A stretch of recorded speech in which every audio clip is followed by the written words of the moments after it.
Hi, I'm Kelly Bowden Davies from Newcastle University in the UK, and I'm going to talk to you about research I conducted at the University of Liverpool, UK.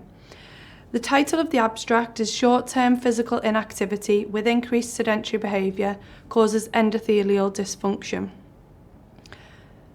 We've known for a long time now that low levels of physical inactivity and high levels of sedentary behaviour can contribute to the development of type 2 diabetes and cardiovascular disease. And from our previous investigations, where we've specifically looked at transitioning individuals from being physically active to inactive, we've shown that this can cause metabolic decompensation. For example, we see that insulin sensitivity is decreased, cardiorespiratory fitness is decreased, and with that we see a decrease in skeletal muscle mass, but an increase in adipose tissue. So we'd identified the metabolic changes specifically, but the aim of this investigation was to move into the cardiovascular specific changes and focusing on endothelial function. So I'll talk through the methodology to begin with in terms of how we conducted the study. So we recruited healthy adults who were taking over 10,000 steps per day and doing no more than 2 hours of structured exercise per week.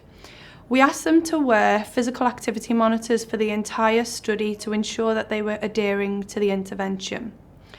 We conducted a set of baseline assessment measures, which I'll describe to you in a second.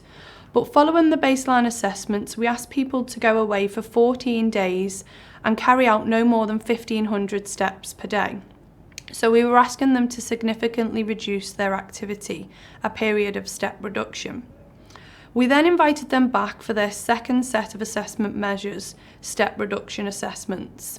Following these set of assessments, these individuals were then asked to go away and resume their normal habitual activity. It's important to point out that this was not a structured exercise programme, they were merely asked to increase their daily steps back to 10,000. They were then invited back for their third set of assessment measures, resuming activity. In terms of the assessment measures that we conducted, we comprehensively phenotyped these individuals for their body composition.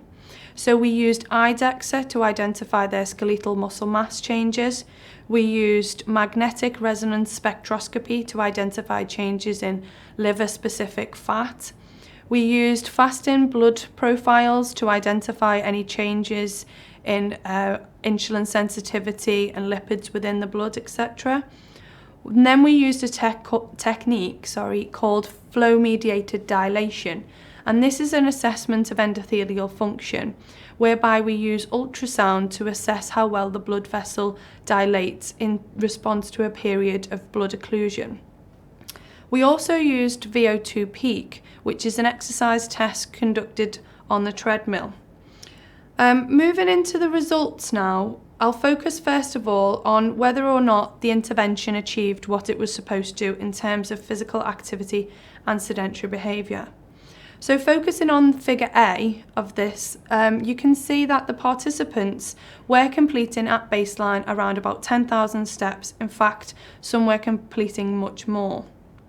And following the period of step reduction, this was significantly decreased, on average by around about 10,000 steps per day. And following their resumption of activity, these people were able to manage to resume their normal activity, in the majority of those people anyway. And what you can see from figure C on this graph is that sedentary time significantly increased during this period. So people were on average sitting for around about 2 hours extra per day during this 14-day period. As you might have expected, light, moderate and vigorous activity all decreased during the period of physical inactivity. So we were pretty confident then that the results of the physical activity and sedentary behaviour data had proved that the intervention had achieved what we needed it to do. In terms of the outcome measures for health and what kind of changes did we see, I'll first just describe the participants. As I say, these were healthy adults with a mean age of 32 years and a BMI of 24, so healthy individuals. In terms of the endothelial function, FMD, which was our primary outcome measure, we've seen that this had decreased by 1.8% following the period of step reduction. So for those of you who aren't familiar with flow-mediated dilation, a reduction in the ability for the blood vessel to dilate is associated with an increased cardiovascular risk.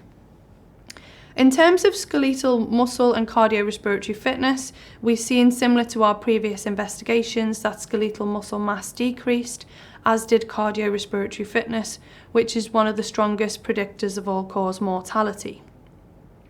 In terms of changes in adipose tissue, again, similar to our previous investigations, so we see that liver fat increases by a small but significant amount. Total body fat increases, and as does waist circumference by almost a centimetre. In terms of the metabolic changes, so how insulin resistant these people were, we actually seen that Matsuda index, so our marker of insulin sensitivity, had decreased. So the participants had become more insulin resistant. We also see that blood triglycerides increased following the period of step reduction. It's really important to point out that from this study, we did actually see that once participants had resumed their normal activity for 14 days, all of their measures went back to comparable levels of baseline. So I think that this study has two kind of important messages here. So first of all, even in young, healthy adults, we see that 14 days of physical inactivity has quite profound marks effect on their health that's associated with type 2 diabetes and cardiovascular risk. But the second point, and perhaps most important in terms of understanding public health guidelines and messages that we should be sending out, is that when people resume their normal activity, so they didn't engage in exercise, these participants, they just went back to their normal 10,000 steps per day, their health profiles returned back to normal.